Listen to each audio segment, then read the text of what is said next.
പരീക്ഷാ ക്വസ്റ്റ്യൻ പേപ്പറുകളിൽ ഇങ്ങനെ എഴുതിയ ഒരു നമ്പർ മാത്സിന് എക്സാമിന് വരുമ്പോൾ അത് എങ്ങനെയാണ് ആ അക്കത്തിൽ എഴുതുക എന്ന് കുറെ പേർക്ക് കൺഫ്യൂഷൻ ഉണ്ടാവും. അതെങ്ങനെ ഈസി ആയിട്ട് എഴുതി വെക്കാം എന്നാണ് ഞാൻ ഇന്നിവിടെ കാണിക്കാൻ പോകുന്നത്. അത് ആദ്യമായി നമ്മൾ ഒരു ചെറിയ ടേബിൾ വരയ്ക്കേണ്ടി വന്നു.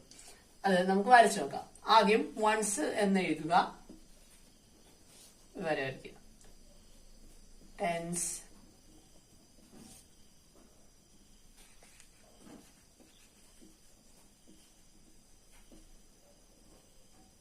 hundreds, thousands. തൗസൻഡ്സിന് ഞാൻ TH എന്ന് എഴുതുകയാണ്. 10,000s and lakh. ഇങ്ങനെയാണ് ലാക്ക് വരെയുള്ള സംഖ്യകളെ എഴുതുന്നതിന്റെ ടേബിൾ. നമുക്കിനി ചെയ്ത് നോക്കാം. അതിനുശേഷം ഇവിടെ എഴുതി കാണിച്ചിരിക്കുന്ന ഈ നമ്പറുകളിൽ ഇവിടെ തന്നിരിക്കുന്ന ഹെഡിങ്ങൾ ഉണ്ടോ എന്ന് ശ്രദ്ധിക്കുക. വൺസിന്റെയും ടെൻസിന്റെയും ഒരു ഇച്ചിരി സ്പെഷ്യലാണ്. കാരണം വൺസിന്റേത് വൺസ് എന്ന് പറയില്ല. ഇപ്പം 8,401 അല്ലെ 2, 3 എന്നൊക്കെ ആയിരിക്കും പറയുക. അപ്പോൾ ആ നമ്പറിനെ ഇവിടെ എഴുതുക.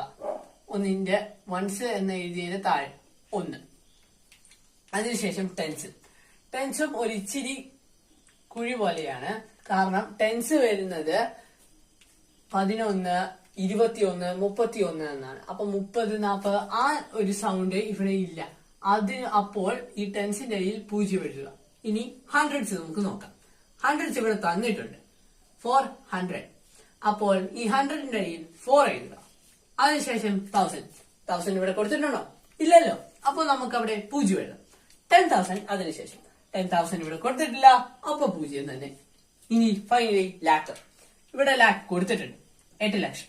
അപ്പോൾ നമ്മൾ ലാക്ക് എന്ന് എഴുതിയതിന്റെ അടിയിൽ 8 എന്ന് എഴുതുക. നമുക്ക് നമ്പർ ലഭിച്ചു. ഇനി ഈ വരകൾ മായ്ച്ച് അടിയിൽ വൃത്തിക്ക് എഴുതിയാൽ 8,04,101 അല്ലെങ്കിൽ 8,004,01. അങ്ങനെയാണ് നമ്മൾ ഈ ഇങ്ങനെ അക്ഷരത്തിൽ എഴുതിയത് നമ്പറിലേക്ക് ആക്കി മാറ്റുന്നത്. എല്ലാവർക്കും മനസ്സിലായെന്ന് വിചാരിക്കുന്നു. നന്ദി.